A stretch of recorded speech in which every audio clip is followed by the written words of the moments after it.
নাম তাপস কুমার বন্দ্যোপাধ্যায়। কবিতা পড়ছি উত্তরণ পত্রিকা থেকে। বিফল স্বপ্ন। অনেক আশার স্বপ্ন ছুঁয়ে পৃথিবীতে আসা, অনেক দুঃখের জমি খুঁড়ে সুখকে চাওয়া। জীবন প্রাতের সন্ধিক্ষণে বেদনা জাগে মনে মনে, একাকিত্বের অভ্যুদয়ে হৃদয় জলে ক্ষয়ে ক্ষয়ে। তবু বাঁচতে হয়, সইতে হয়, বইতে হয় পার্থিব যন্ত্রণা।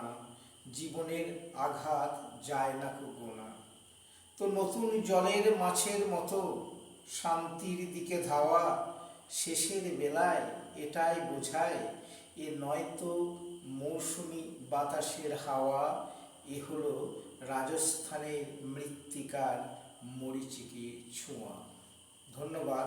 আমার দ্বিতীয় নিবেদন সৃজনী পত্রিকা থেকে বেরিয়েছে ছাপার অক্ষর। যদি অস্ত্র হয় নিধন মন্ত্র, তবে কলম হবে জীবন দর্শন। কারণ ঝরে পড়া ঝর্ণা কলমে শব্দগুচ্ছ যখন ফুটে ওঠে ছাপার অক্ষরে অক্ষরে, তখন মনে হয় কে যেন ছড়িয়ে রেখেছে শ্বেত পাথরের থালায় কালো কালো হীরের দানা। না জানি কত সব মূল্যবান তথ্যই ছাপা হয়েছে তোমার ছাপাখানায়। অসম্ভব নয় দাশরথী রায়ের পাঁচালী পুঁথিও, কিংবা বেঙ্গল গেজেটের মতো দুর্লভ পত্রিকা।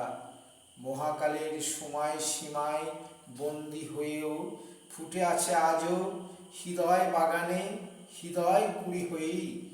হয়তো ভেসে যাবে এই সত্যটুকু একদিন, যেদিন সীতার মতো পৃথিবীও আশ্রয় নেবে ভ্রূণ গর্ভে। আমার আরেকটি কবিতা, এটা বেরিয়েছে আদর্শ লিপি থেকে। এটা অর্জুন ঘোষ তার সম্পাদিত পত্রিকায় আমার লেখা বেরিয়েছে। সেই লেখাটি আমি এখন আপনাদের সামনে নিবেদন করে শোনাচ্ছি। কবিতার নাম বাংলা আজ বিপন্ন ভূমির ছাতনাতলায়। তাপস কুমার বন্দ্যোপাধ্যায়। ঢুকে পড়েছে শীত কেটে বাংলা বলয়ের বর্তনীতে আরবি, চীনা, জাপানি সহ ইংরাজি ভাষা। বটবৃক্ষের নামাল মনে পাড়িয়ে দেয় জন্মভ্রূণের বধির দশা। নষ্ট হলেও তার উত্তর পুরুষ থেকে যায় তারই সীমানায়। সবাই জানে বাংলার পোশাক পরিবর্তনশীল বিদেশি সত্তায়। বাংলার আহার চলেছে আজ ফাস্টফুডের গরিমায়। বাংলার শিক্ষা বন্দী হয়েছে বিদেশি ভাষায়। বাংলার সংস্কৃতি দাঁড়িয়েছে আজ বিপন্ন ভূমির ছাতনাতলায়। তবু বাংলা কি মানি গণতন্ত্রের সামাজিকতায়। এখন আমাদের প্রয়োজন সংযমের আধারে সেতু বন্ধনে হাঁটা। সেক্ষেত্রে জল টল টল দিঘির পূর্ণ মালিকানা না হলেও অংশীদারি সত্তায় তুলে ধরতে পারবো নিজেকে। যেমন বলে থাকি আমরা বহু মিলন, মিলন মেলার মিলনাভায়। এ আমাদের বাংলা, আমাদেরই বাংলা। আমাদের আরেকটি নিবেদন আছে আমারই বই। বইটির নাম হচ্ছে জীবন এক খণ্ডচিত্র, তাপস কুমার বন্দ্যোপাধ্যায়। এই বইটা থেকে আমি দুটো কবিতা আপাতত পড়ছি। প্রথমটা পড়ছি আমার পরিচিতি কবিতা। কবিতার নাম হচ্ছে কবি পরিচিতি। বন্দবাড়ি খাজুরডিহি হলো আমার ধাম, বড় মা কমলা রেখেছিল তাপস আমার নাম। পিতা উৎপল, মা সন্ধ্যা জানেন তো সবাই, তাপস পলাশ প্রণব হলাম আমরা তিন ভাই। ঘরের গৃহিণী কাবেরী আর পুত্র সম্রাট, ফেরিওয়ালা ভীষণ ভাগে শুরুতে হয় ঘাট। পিতামহ গদাধর কার না জানা আছে, তার দয়াতেই হয়েছি যেটুকু ভাঙছি শিক্ষা খাতে। সত্যের শিক্ষায় জ্বলা ভালো মিথ্যার ঠাঁই নাই, জনম জনম ধরে মাগো পাই তোমার কোলে ঠাঁই। তুমি হলে মন্দিরের ধ্বজা পদতলে আমি, তোমার সাথে স্মরণ করি যাকে সে হলো জগৎ স্বামী। এরপরে আমি একটা আপনাদের সামনে কবিতা শোনাবো, যে কবিতাটা আমার বাবাকে নিয়ে লেখা সেই কবিতাটা একটু শুনবেন। কারণ আমার বাবার মৃত্যুকালে আমাকে বলেছিল যে আমার অক্সিজেন এবং স্যালাইনের বোতলটা খুলে দে। আমি কিন্তু খুলতে পারিনি, তার কারণ আমার পক্ষে সম্ভব হয়নি। সেই কবিতার নাম হচ্ছে বাবার সাথে অলীক মুহূর্ত। ভুলব না আজও।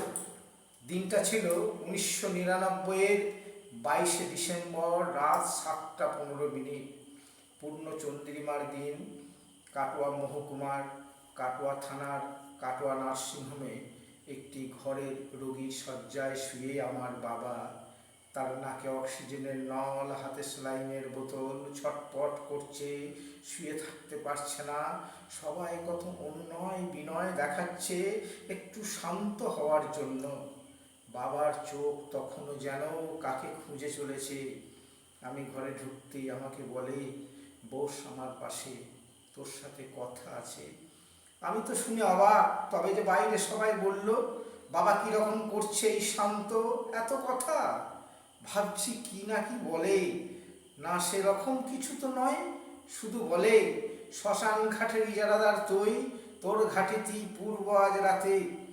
অনেক ভেবে তাদের মানুষ করেছি, শুধু একটা কথা, পরের বিছানায় শুতে বলিস না। আর হ্যাঁ, আমার নল দুটো খুলে দে, শান্তিতে ঘুমাই। পারিনি আমি খুলতে, বুকে জড়িয়ে নিতেই এক দীর্ঘশ্বাস শব্দে সব শেষ।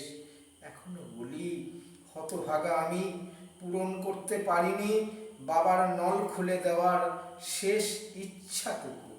আমার শেষ কবিতা আমি আপনাদের সামনে পড়ব। কবিতাটার নাম হচ্ছে একটি গ্রাম্য ছবি।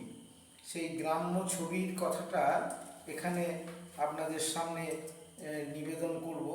সেটা আমার মাকে নিয়ে লেখা, মায়ের একটা খোলা চিঠি। সেই খোলা চিঠির কথাটা আমরা বলে আমার আজকের এই শেষ করব।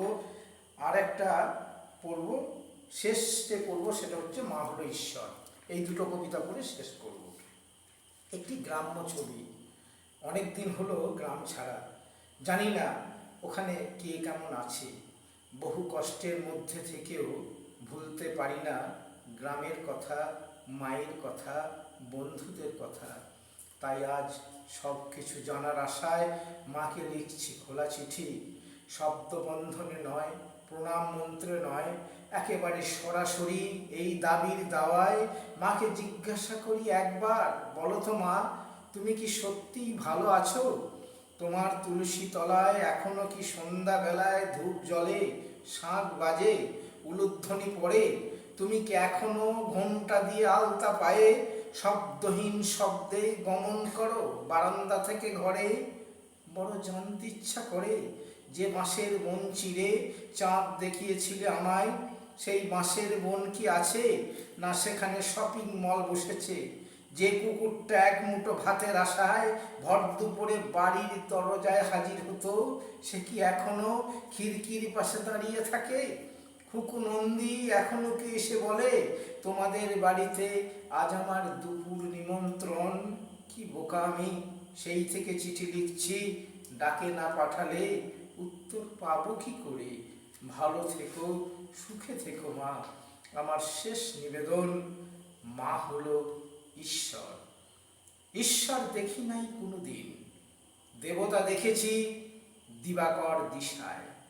ওপারে কিছু আছে যাকে লক্ষ্য রেখে মানুষ বাঁচে। হতাশা আলসেমির এক রেখাচিত্র, আনন্দ হলো সবার কাছে মিত্র। অনেক কিছু জানার থাকলেও জানি শুধু একটাই, এ জগতে যা কিছু করি না কেন মা ছাড়া যে গতি নাই।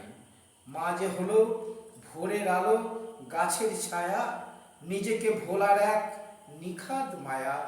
মা যে হলো দিনের জবা, রাতের টগর, মায়ের নামেই কাটে আমার অমানিসার ভোর। সেই মাকে দিয়ে আমরা কষ্ট, ছেঁদা কথায় বিধুনি দিয়ে প্রহর জাগায় অষ্ট।